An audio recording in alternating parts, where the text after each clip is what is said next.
امریکہ اور اسرائیل کی جانب سے ایران پر براہ راست حملے کا فیصلہ تاریخ کے ان چند بڑے بلنڈر میں شمار کیا جائے گا جنہوں نے عالمی طاقتوں کے تصوراتی حساب کتاب کو مکمل طور پر غلط ثابت کر دیا ہے۔ ایران نے گزشتہ 4 دہائیوں کو صرف بیان بازی میں نہیں گزارا، بلکہ اس نے اپنی پوری دفاعی بنیاد اس ایک دن کے لیے تیار کی تھی۔ آج جو صورتحال ہمارے سامنے ہے وہ کسی اتفاقی رد عمل کا نتیجہ نہیں، بلکہ ایک انتہائی گہری اور سوچی سمجھی حکمت عملی ہے جس نے واشنگٹن اور تل ابیب کو ایک ایسی دلدل میں دھکیل دیا جہاں سے نکلنا اب ان کے بس میں نہیں رہا۔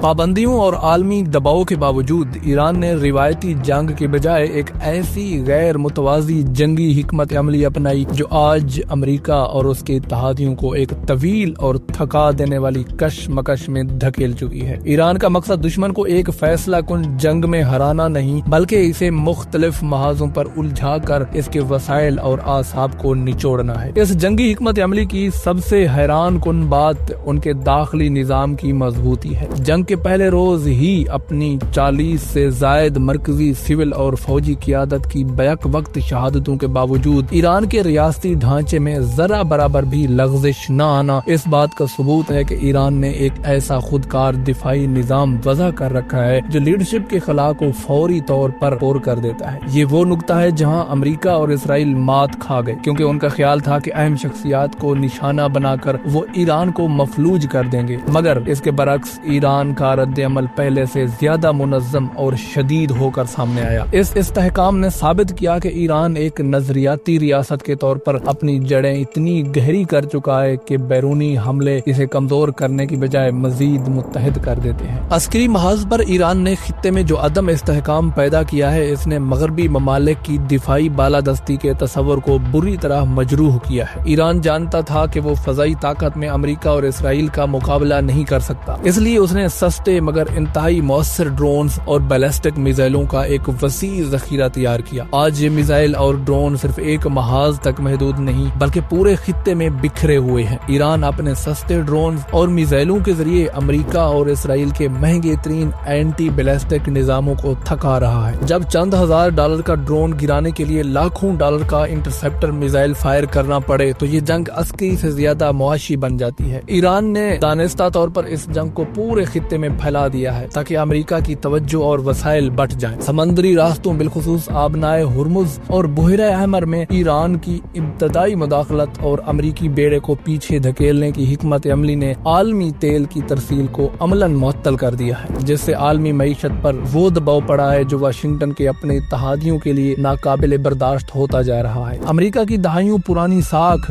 کہ وہ خلیج فارس میں سمندری راستوں کی حفاظت کا ضامن ہے، فروری 2026 کے بعد عملی طور پر ختم ہو گئی ہے۔ اب عالمی تیل کی کمپنیاں اپنے جہازوں کو خلیج فارس بھیجنے سے گریزاں ہیں، جس کی وجہ سے تیل کی قیمتوں میں تیزی سے اضافہ ہو رہا ہے۔ ایران کا وسیع جغرافیہ اور اس کی اسٹریٹجک لوکیشن اس کے لیے ایک ایسی ڈھال بن چکی ہے جسے عبور کرنا کسی بھی حملہ آور کے لیے ناممکن ہے۔ ایران کا رقبہ 1.6 ملین مربع کلومیٹر ہے، جو فرانس، جرمنی، اٹلی اور برطانیہ کے کل رقبے سے بھی زیادہ ہے۔ اس وسیع زمین پر زمینی حملہ کرنا ناممکن ہے۔ ایران نے اپنی فوجی تنصیبات کو پہاڑوں کے اندر اور زمین کے نیچے اس طرح پھیلا دیا کہ فضائی حملے ان کا صرف اوپری حصہ ہی خرچ پاتے ہیں۔ یہ ملک مشرق میں افغانستان اور پاکستان، مغرب میں عراق اور ترکی، شمال میں خزر سمندر اور جنوب میں خلیج فارس اور بحیرہ عرب سے جڑا ہوا ہے۔ یہ مقام ایران کو مشرق سے مغرب تک توانائی اور تجارتی راستوں پر کنٹرول کی صلاحیت دیتا ہے۔ ایک غیر مستحکم ایران پورے خطے کو غیر مستحکم کر سکتا ہے اور ایران اس لیوریج کو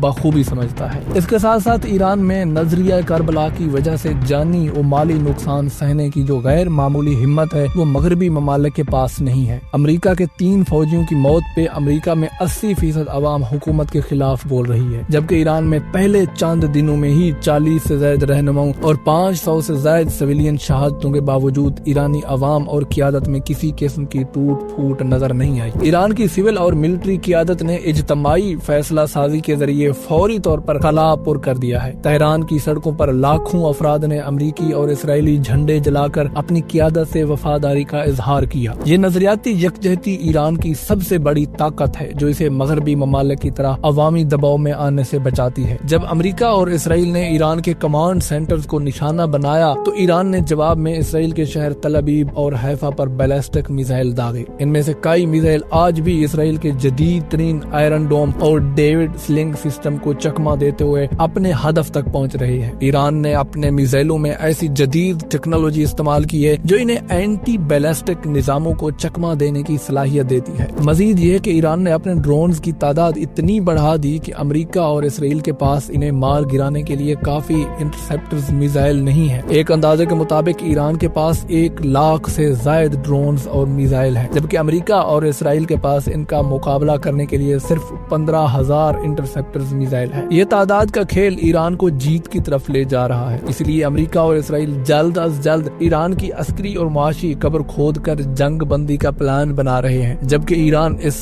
جنگ کو پھیلا کر انہیں گہری کھائی کی جانب دھکیل رہا ہے۔ امریکہ کی دہائیوں سے بنی وہ ساکھ کہ وہ اپنے اتحادیوں کو مکمل تحفظ فراہم کر سکتا ہے، اب خلیج کے پانیوں میں ڈوبتی نظر آ رہی ہے۔ جب ایران اور اس کے اتحادی گروہ مختلف محاذوں سے امریکی اڈوں کو نشانہ بناتے ہیں اور امریکہ صرف دفاعی پوزیشن میں نظر آتا ہے تو اس سے پوری دنیا کو یہ پیغام جاتا ہے کہ اب سپر پاور کی طاقت کا سحر ٹوٹ چکا ہے۔ یہ ایک طویل المیعاد جنگ بن چکی ہے جس میں وقت ایران کے حق میں ہے اور وسائل امریکہ کے خلاف۔ ایران نے اپنے ڈرون اور میزائل ٹیکنالوجی سے پورے خطے میں جو بے یقینی پیدا کی، اس نے ثابت کر دیا ہے کہ وہ جب چاہے عالمی سپلائی چین کو مفلوج کر سکتا ہے۔ امریکہ کے لیے یہ ایک ایسا جال ثابت ہو رہا ہے جہاں وہ جتنا زور لگا رہا ہے اتنا ہی دھنستا جا رہا ہے۔ آیت اللہ خامنائی کی شہادت کے ذریعے رجیم چینج کی خواہش اب صرف غالب کی ہزاروں خواہشوں میں سے ایک خواہش ہی بن کر رہ گئی ہے۔